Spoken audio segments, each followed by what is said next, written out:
Bismillahirrahmanirrahim. Assalamualaikum warahmatullahi wabarakatuh. Alhamdulillahirabbil alamin. Masih berjumpa dengan saya. Insyaallah saya ingin berbagi tentang satu bab yang sangat penting, yaitu berkaitan dengan metode salaf dalam akidah Islam. Sebagaimana kita ketahui pada umumnya ada istilah salaf, ada istilah metode salafi.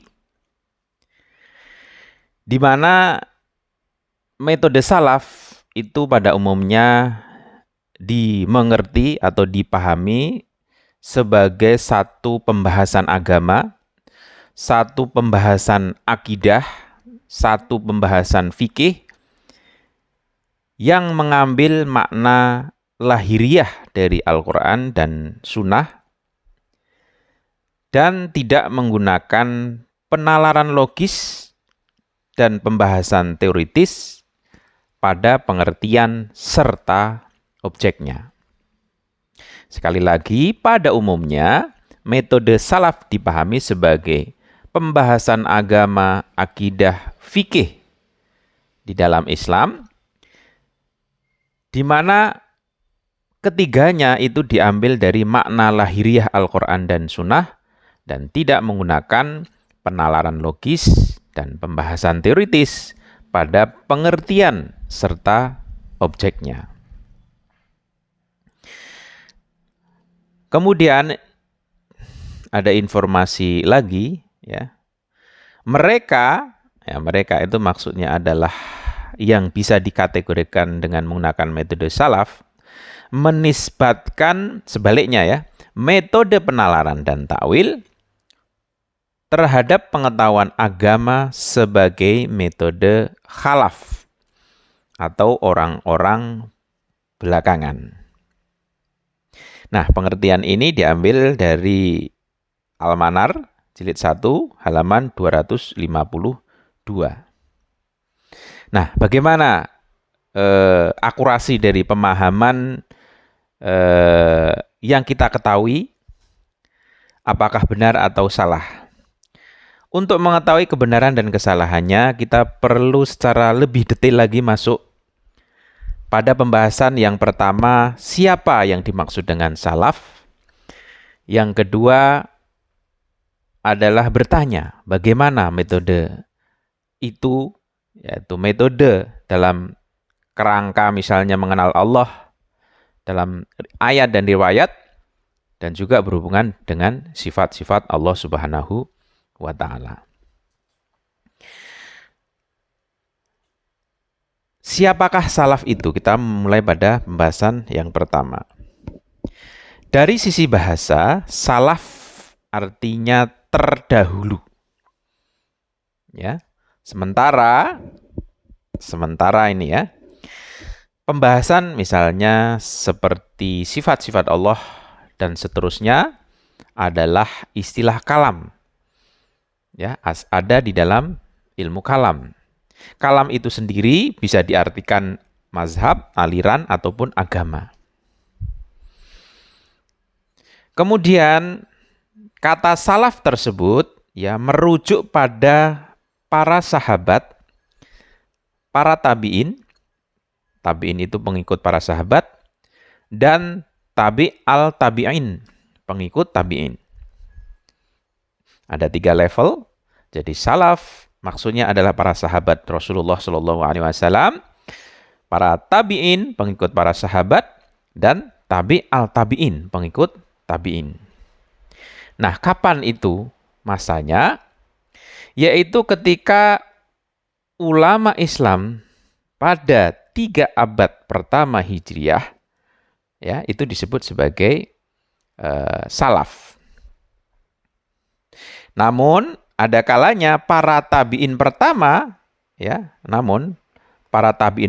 sering juga disebut sebagai salaf as-soleh. Ya, salaf as-soleh. Oke, kita sudah mengetahui siapa salaf itu, ya, berarti adalah para sahabat, para tabi'in, para tabi'al tabi'in, Kira-kira 3 abad pertama Hijriah masanya. Kemudian para tabi'in pertama disebut sebagai as-salaf as-saleh. Nah, siapa ulama yang dimaksud itu? Syaristani menyebutkan beberapa orang, beberapa ulama salaf. Di antaranya misalnya Malik bin Anas yang lahir pada 179 Hijriah, pada masa 179 Hijriah. Kemudian ada Sufyan Tsauri pada 161 Hijriah, Ahmad bin Hambal 241 Hijriah, Daud bin Ali Isfahani 270 Hijriah. Kemudian juga menyebut Abul Abbas Kalanisi. Kemudian Haris bin As'ad Muhasibi. Nah, 3 orang yang terakhir adalah termasuk para mutakalimin yang masuk dalam kelompok salaf. Nah, kemudian ada pengertian yang menarik di sini bahwa sejak masa Abul Hasan Asy'ari, ya, Abu Hasan Asy'ari itu 330 Hijriah masanya, merupakan awal dari masa baru atau disebut dengan khalaf. Jadi ada masa salaf, ada masa khalaf. Kalau salaf 3 abad pertama Hijriah, kemudian setelahnya penandanya adalah ketokohan Abul Hasan Asy'ari. Disebut atau dimulai sebagai kelompok khalaf atau baru. Kemudian Ibnu Khaldun juga mengatakan yang sama, ya, tetapi tidak menyebut sebagai salaf. Yakni para sahabat, ya, salaf berarti para sahabat, tabi'in, dan berkaitan dengan metode dalam memahami ayat-ayat mutasyabih di dalam Al-Quran.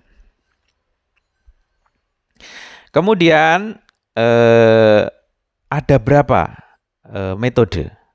Ya, pertama kita sudah membahas siapa yang dimaksud dengan salaf. Lanjut pada pertanyaan kedua, bagaimana metode mereka tentang metode mengenal Allah misalnya berdasarkan ayat dan riwayat. Nah, di tengah ulama salaf itu kita temukan ada 3 metode pembahasan dalam topik akidah agama. Agama di sini maksudnya Islam. Metode yang pertama adalah metode mengambil makna lahiriah Al-Quran dan Sunnah dan meyakini objek lahiriahnya. Ya, sekali lagi, metode pertama ini adalah metode mengambil lahiriah Al-Quran dan Sunnah dan meyakini objek lahiriahnya. Jadi objeknya secara dohirnya Al-Quran dan Sunnah itu. Sekalipun yang demikian, ya, sekalipun yang demikian itu meniscayakan tasbih dan penyifatan material atau tajsim. Jadi meskipun implikasinya meniscayakan atau memberi pengertian tasbih, memberi pengertian tajsim atau penyifatan material, ya tetap menggunakan atau mengambil makna lahiriah Al-Quran dan Sunnah. Itu adalah metode yang pertama. Metode yang kedua adalah metode bersandar pada lahiriah Al-Quran dan Sunnah. Ya, kalau yang pertama tadi mengambil makna lahiriahnya langsung diambil meskipun meniscayakan tasbih dan tajsim. Kalau yang kedua, Al-Quran dan Sunnah itu sebagai sandaran, ya, bersandar padanya. Dengan menggunakan akal dan penalaran, serta menggunakan takwil pada topik-topik tertentu yang jika menggunakan objek lahir Al-Quran dan Sunnah akan meniscayakan tasbih dan tajsim. Jadi begitu meniscayakan, ya, lahir, makna objek lahir Al-Quran dan Sunnah itu akan membawa pada pengertian tasbih dan tajsim, maka menggunakan akal dan menggunakan penalaran atau menggunakan takwil ya pada topik-topik tertentu. Kalau yang pertama, meskipun makna lahiriah Al-Quran dan Sunnah itu meniscayakan tasbih dan tajsim, tetap makna lahiriahnya diambil. Kalau yang kedua, jika ya pertama bersandar pada lahiriah Al-Quran dan Sunnah, kemudian jika objek lahiriah Al-Quran dan Sunnah itu meniscayakan tasbih dan tajsim, maka digunakan penalaran akal dan menggunakan metode takwil. Nah, sebagai contoh misalnya yadun, tangan. Yadun, tangan, ya berarti ada di dalam Al-Quran. Kata-kata yadun, berarti lahiriahnya di dalam Al-Quran ada. Tetapi begitu meniscayakan misalnya tangan, ada gambaran di dalam benak kita, di dalam pikiran kita, tangan manusia, maka harus ditakwilkan dan ditafsirkan menjadi apa? Menjadi misalnya maknanya kekuatan, kekuasaan, atau kenikmatan. Nah, seperti itu. Nah, kemudian contoh yang lain misalnya istiwa, yang artinya bersemayam. Nah, ini juga disandarkan pada Al-Quran, ada kata-kata istiwa. Nah, kata istiwa ini kemudian menjadi isti'la. Nah, ditakwilkan menjadi isti'la. Di atas, artinya di atas dan menguasai segala perkara. Kemudian kata misalnya yang lain wajhun atau wajah. Nah, ditakwilkan menjadi bermakna zat dan hakikat. Dan seterusnya kata-kata lain ya ditakwilkan dan ditafsirkan dengan berbagai pengertian yang sesuai dengan kedudukan Allah Subhanahu wa ta'ala. Ini metode yang kedua. Metode yang ketiga adalah di antara metode yang pertama dan kedua. Yakni apa? Yakni berdasarkan pada pengertian lahiriah Al-Quran dan Sunnah, ya, berdasarkan pengertian lahiriah Al-Quran dan Sunnah, tetapi tidak mengambil pengertian lahiriahnya yang meniscayakan tasbih dan tajsim, dan tidak pula menjelaskan bagaimana hakikat pengertiannya dengan menggunakan takwil. Ya, sekali lagi, pertama disandarkan pada Al-Quran dan Sunnah, kemudian tidak mengambil pengertian lahiriahnya yang meniscayakan tasbih dan tajsim. Ada tambahan lain, tidak pula menjelaskan bagaimana hakikat pengertiannya dengan menggunakan metode takwil. Nah, misalnya, contohnya, Allah Subhanahu wa ta'ala memiliki tangan, ya. Namun kita tidak mengetahui bentuk yang sesungguhnya. Kita tidak mengatakan seperti tangan manusia. Kita tidak mengatakan itu adalah kiasan dari kekuasaan, ya, kekuasaannya Allah. Ya, artinya takwil. Tetapi pengertian sejatinya kita serahkan. Nah, kita serahkan ini maksudnya tafwid. Kita serahkan atau tafwid kepada Allah Subhanahu wa ta'ala. Jadi yang pertama, mengambil lahiriah Al-Quran dan Sunnah meskipun meniscayakan tasbih dan tajsim. Artinya kalau tangan, ya berarti bayangan, pikiran, benak kita adalah tangan seperti tangan manusia. Metode yang kedua, bersandar dan pada lahiriah Al-Quran dan Sunnah, tetapi jika menggunakan objek lahiriah dan Sunnah meniscayakan tasbih dan tajsim, maka menggunakan akal, maka menggunakan metode takwil, ditakwilkan. Nah, tangan berarti kekuasaan, istiswa berarti menguasai segala perkara, wajhun artinya zat, hakikat. Nah, yang ketiga, berdasarkan pengertian lahiriah Al-Quran dan Sunnah, tapi tidak mengambil pengertian lahiriah yang meniscayakan tasbih dan tajim, artinya tidak pada pengertian yang pertama, dan tidak pula menjelaskan bagaimana hakikatnya. Tetap nggak ditakwilkan, misalnya tangan Allah, ya diam saja. Artinya bagaimananya itu, bila kaifanya itu diserahkan pada Allah Subhanahu wa Ta'ala. Bukan juga sebuah kiasan atau yang bisa ditakwilkan, tapi diserahkan pada Allah Subhanahu wa Ta'ala. Nah, ketiga pendapat ini ya sebagaimana dinukil atau kita bisa nukil dari pendapat Syaristani. Beliau mengatakan, sesungguhnya sekelompok besar dari salaf menetapkan atas zat Allah Subhanahu wa Ta'ala sifat-sifat azali, diantaranya ilmu atau al-ilm, kekuasaan, kodrat, dan hidup hayat. Demikian pula menetapkan sifat-sifat khabariyah, ya, seperti dua tangan, wajah, dan lain-lain.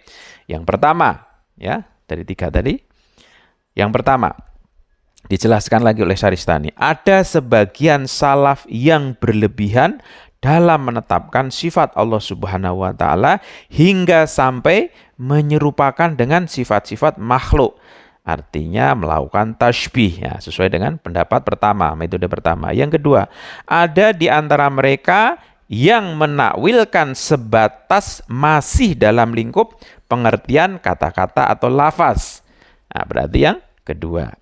Yang ketiga, ada pula di antara mereka yang menolak melakukan takwil dan berkata bahwa secara rasional kami mengetahui bahwa tidak ada sesuatu pun yang menyerupai Allah Subhanahu wa Ta'ala. Oleh karena itu, Allah tidak menyerupai apapun dari ciptaannya dan tidak ada sesuatu pun yang menyerupainya. Tetapi, sebagaimana dalam metode ketiga, tetapi kita tidak mengetahui pengertian kata-kata yang menisbatkan kepadanya dan kita tidak diharuskan. Nah, ada kata kunci di sini. Kita tidak diharuskan untuk mengetahui penafsiran dari ayat-ayat tersebut.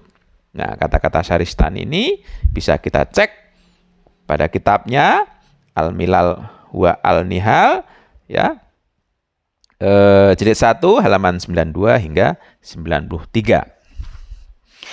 Kemudian ada pendapat yang lain, ya, ada pendapat yang lain yang bisa dikatakan merespon dari tiga pendapat itu, ya. Dari penjelasan tadi bisa disimpulkan bahwa metode salaf dalam masalah Al-Quran dan Sunnah tidak terbatas pada tafwid, ya, tidak hanya bila kaifah saja. Yang kedua, metode takwil bukan berasal dari khalaf atau mutaakhirin.